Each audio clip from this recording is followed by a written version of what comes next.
What am I doing?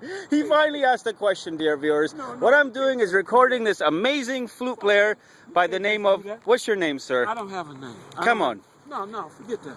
Why are people in Canada so concerned about privacy? And how do you know I'm actually recording you anyway? I could be just a prankster. Yeah, but you gotta have enough respect for people to come up and ask themselves. You just don't. But I just wanted to catch you in the moment, sir. Forget the moment. You don't come up and take nothing. You don't have no right to do that. You think it's wrong of me to do what I just did? Because you should ask.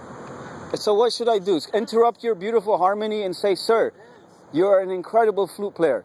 May I have the privilege of recording you, putting you on YouTube, and linking you to my blog? Don't flatter me. Do I have your permission? Nobody's blog. Well, I'll tell you something, man. You're an amazing flute player. I only have one complaint. Your blog, nobody's blog. Do you know what a blog is? I know what the shit is. Oh, I don't want to shit. be bothered with that shit. That's bullshit. Okay?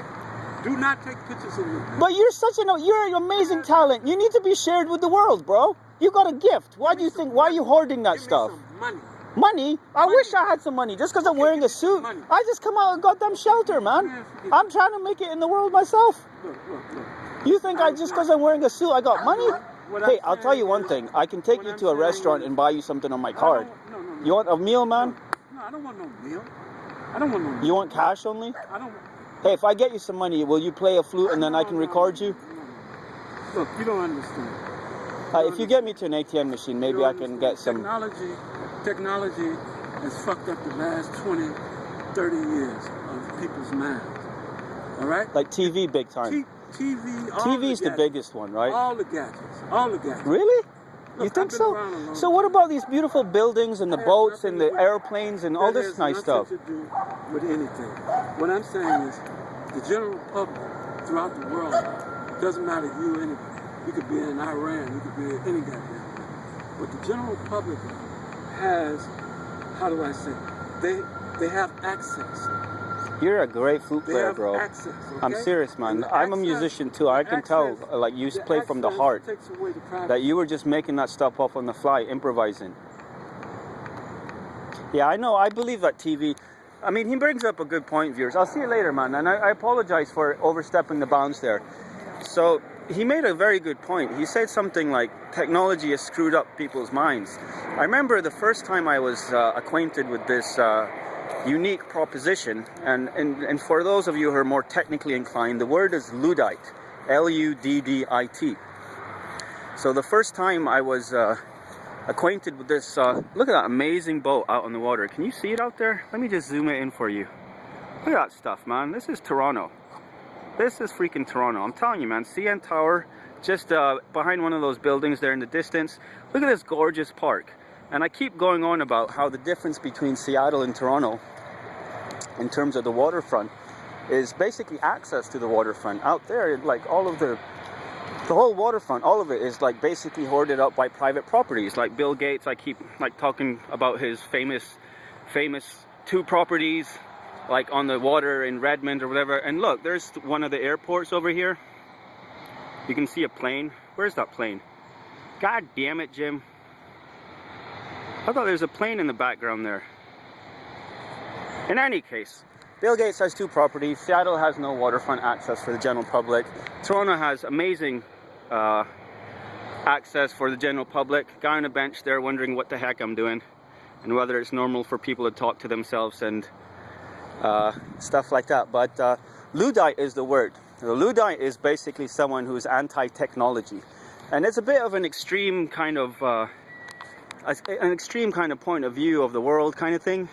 It's like Amish people. Now, I don't want to offend any Amish viewers, if there are any, or if you know Amish viewers, or if you've got those kinds of sensibilities. No, it's not my point. But I think most people would agree that the Amish approach to life is pretty extreme in a sense of, you know, just abandoning any and all technology. I think the definition would be anything powered by electricity is technology, ergo is just basically we shouldn't be doing it.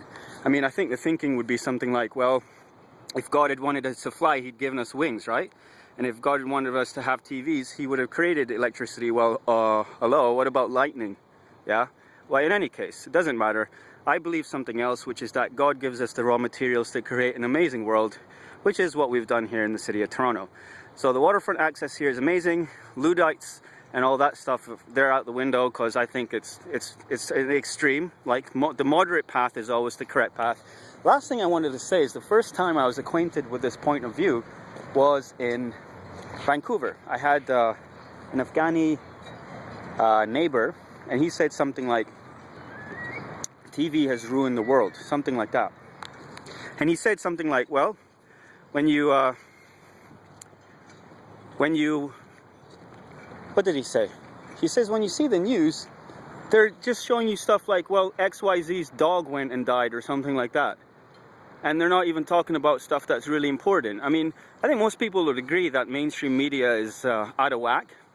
But going back to TV in general, here's the thing. Just think about this, if you will, dear viewer. Think about the fact that up until about the 1950s, prior to the mainstream media, prior to TV, we had a situation where people had conservative values. And I hope you agree with me. Like in the States, they were as prudish as the rest of us. You know, they didn't kiss, there was no boyfriends and girlfriends. And by the way, I'm not saying all that stuff is wrong. I am saying stuff like shooting people to death and drugs and all this kind of nonsense, as well as being rude. And generally the kind of outrageous behavior that is freaking personified on television nowadays, the gratuitous sex and violence and the excess, essentially, is where it all leads to. All of that is wrong, right? And all of that comes from TV. It's basically like you get a guy like myself, and I hope you don't try this yourself, but you get a guy and you can go from C to C, you see, and you can basically put a camera in front of anyone and they start acting up. Okay, here's a plane. Check it. And the sucker's gonna take off too. Huh? You thought I was lying, huh, dear viewer? What's that then? Looks like a jumbo jet to me. It's what I was telling this guy, the flute player, that, you know, there's nothing wrong with technology in and of itself. Okay, it's landing, it's not taking off. There's an airline called Porter, and I'm not sure what the airport's called. It might be called Toronto Airport, or maybe not. But basically, this is the executive airport. Hey, you need to hop on a plane to go to Cincinnati. You need to get out to Seattle. Hey, you got some stuff happening in Silicon Valley, San Jose, whatever. Then you basically just walk to the airport, and that's the tagline. You know, I'm a sales and marketing guy. You can visit my website, salesandmarketingforyou.com, separated by hyphens. The guy's actually riding his bike faster than a plane. Amazing. Or is that depth perception and the illusion of distance? In any case, I'm babbling. The reason I'm babbling is because I'm excited, and it's because I've apparently switched over from being depressive to now manic, in my manic depressive state. That's what society has told me. I'm bipolar, and that's why I walk around talking to myself, having fun, and not giving a rip about what people say or do, etc. Canada, 1939 to 1945, a World War II tribute. Victory, peace. You know, the Canadian boys actually did a lot in the war. There's some amazing stories of battles that they fought and heroism and all this kind of stuff. But at the end of the day, these are things that people just don't think about anymore. See, we don't think about the fact of life and death and the ultimate questions that, you know, should drive our day-to-day existence. All we are thinking about is bills and all this kind of nonsense. Listen, I'm going to end this right here. This is going way out of control. This is probably the longest video I've made in a long-ass time. It's going on 8 minutes, if I'm not mistaken. Very quickly, TV has ruined generations since the 50s all over the world. The reason is you put a camera on someone, they start acting out. They start acting weird. You see, the thing is, I'm not acting weird. This is how I act all the time. That's the big difference. You know, people talk about celebrities and whatnot. My new wife likes saying things like, we don't watch movies, we make movies, something like that. Although we do watch movies, what it means is that, you know, life is so exciting. You know, just interacting with people, going outside, living and just breathing and tasting things and just doing stuff is so amazing that you don't need to actually live your life through someone else. And that's the other side of TV. You know, the one side is trying to be excessive. The other side is, if you're not excessive and you don't believe that you've got it in you to be, you know, to personify that kind of life that you see lived out on TV, then you basically fall down into the doldrums and you start thinking in a more predatory fashion. Unfortunately, the predator is your only, the prey is your self-esteem.